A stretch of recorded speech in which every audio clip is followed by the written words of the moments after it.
Hey, familia. Welcome to your healthy dose of spice. My name is Dr. Alex, and I am coming to you live on Instagram over here. So we have our Instagram familia, and then over here we have our YouTube, Facebook, LinkedIn, and Twitter familia over here. Hey, Kenny Trails. How are you, Anthony? Nice to see you, babe. So today's video I entitled Confessions, and so I'm going to talk about food and cravings and something that just happened to me on the way home today. Real life just happened to me a little bit ago. So as you're coming on, feel free to say hello. I'd love to give you a shout out. Let me know where in the world you are tuning in from, and maybe if this is your first time ever catching me live, I'd love to give you a special little shout out. But if this is the first time that you are catching me, my name is Dr. Alex, and I am a women's health practitioner from Ohio, and my private practice offers concierge healthcare and functional medicine for women. And I'm trying to see I see a nice little comment here. Hi, Dwellin, how are you? Kidney Trails Familia, love it. So I wanted to talk about the scenario that happened to me today and share a little bit about my thought process going through it. And hopefully you can take it and make it your own in case something like this happens to you. But yes, it does revolve all around food and cravings.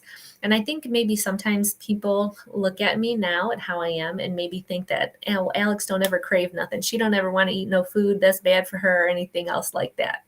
That is very far from the truth. And so today, I had a really long, hectic day at the hospital, early day, running around all day with students, had a crazy morning, a super stressful morning with my dogs and everything else. If you saw my Facebook post and all my posts, you saw about that.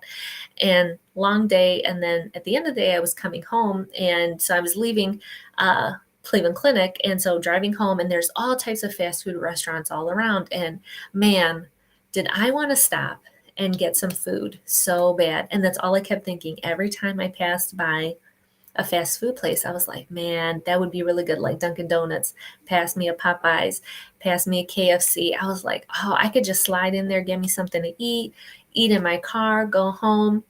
And for so much of my life, like that was the norm. That I totally would have done that. Totally. Without hesitation, I would have turned up in there, grabbed some food, ate it on the way home in my car. Then I would have got home, made dinner for everybody. Then I would have ate that food on top of it. Then I would have went to the gym and worked out for like 45 minutes, an hour, thinking I was undoing all the food that I just ate. That is what typically used to happen to me back in the day. So this time, I don't do that. I didn't stop today, but I really, really wanted to. And that just goes to show that, we're all human. We all have those same cravings and things that we want to do. So whenever you're watching this video, you're not alone. We all get like that. There is no superhuman person that does not ever crave anything like that. We're all human. And so that's my first thing.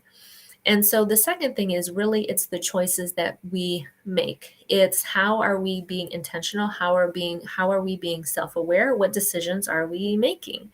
And so for me, I really had to stop because I had to think, well, the old Alex would have just pulled in there, got the food, ate it, just like I described earlier. That's what I would have done before. But now I had to stop and think because it was like, no, Alex, you got a bunch of food in your refrigerator at home. You're going to make dinner for everybody. It's only like a 40-minute drive home, if that. You're going to go home. You can eat at home. You can make food for everybody. And then you're going to go work out. Like, that's how it's going to go. And I just kept driving. Didn't give it a second thought. I just kept driving past each place. And so that for me is such a huge difference than my behavior of the past, of how I used to behave. And it does take time to develop those habits and to actually do that. But the first step is really like just becoming aware of interrupting that pattern of what you used to do. And it's not impossible. It's not impossible. I just did it. It's not impossible, but it does require some intention. And going even a little bit deeper than that, it's how you think about yourself and what you're doing and your health and how much do you value yourself and how How much do you respect yourself? Like, what is your reputation with yourself? Do you keep promises to yourself, or do you continue to break those promises? Do you have a bad reputation with yourself? I think that's something that a lot of people don't take a lot of time to think, or maybe had even heard that concept of what is your reputation with yourself? So for me, I knew what my past reputation was. I would have just pulled up in there and ate whatever and ate and did whatever I wanted to do. But now it's so much more different because I have such bigger goals for myself. I have such a reputation to uphold with myself. So that's why I don't do that anymore. But the thought is still there. The thought still comes in. The craving still comes. The want. I want that. I could go get it. I got the money. Let me go get it. No, I got the car. I could just pull up in there. No, no, just keep driving. Just keep driving. Just keep driving. So it takes, it does take effort to not want to do that. And it was really hard today. So I just wanted to put that out there because it still happens to me. It still happens. But I came home, I ate me some salad. I had salad in the fridge. I ate some salad. I made steak and stuff for everybody else. I'm going to eat in a little bit before I go to the gym. But just being so much more aware of that and not just giving into impulse and not just wanting to go do it because it's there, that's such a huge change of behavior. And that's such a huge part of making changes in your health and in your life. And so this goes also to thinking about people who continue to live a certain way or do things that are detrimental to their health. You know, they are choosing to engage in these behaviors. And it's like, well, if you want to have a shitty life, or if you want to have shitty health, or if you want to continue to be living the way that you're living, well, then just keep doing those things. And if you want to know the secrets to living an unhealthy life, being overweight, having high blood pressure, having diabetes, having insulin resistance, getting liver failure, getting kidney failure, then the secret is to just give into all those impulses and just eat whatever you want to eat and do whatever you want to do and not worry about any of the consequences. Keep hanging out with the same people that you're hanging out with that like to go out to those restaurants and like to go out to eat and order whatever they want. Keep continuing hanging out with those people that like to just stay at home and don't have a social life and don't go walk in the park or go outside and engage in any type of activity.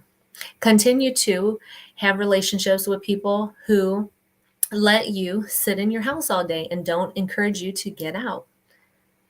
Keep creating an environment around yourself, which makes it super easy for you to just grab food anytime you want. Your whole environment is set up for you to continue this lifestyle. So there's so many things that we allow, that we permit in our lives that are just continuing this behavior on and on.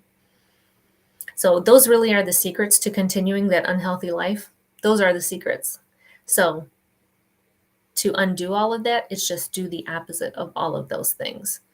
So I'm going to make a video on that later on because it was a really interesting topic that I got into, that I started thinking about. So that's going to be a whole nother video. But today I just really wanted to touch on this. And if you're a person who is having cravings and feeling like you want to eat things and, you know, wanting different types of foods and the cravings and all of that, you're not alone. We all do that. So whenever you're watching this video, you're not alone. We all get like that. It's just stopping the actual action. You are the only one that can do that. And so it's really interrupting that pattern so that you don't continue on with that behavior and engage with it. But I just wanted to share my thought process going through it, and maybe it can help you the next time that you are feeling like that or wanting to eat or wanting to do something that you have told yourself that you're not going to do anymore. What kind of reputation do you have with yourself? Really think about that. Can you uphold that reputation? Okay.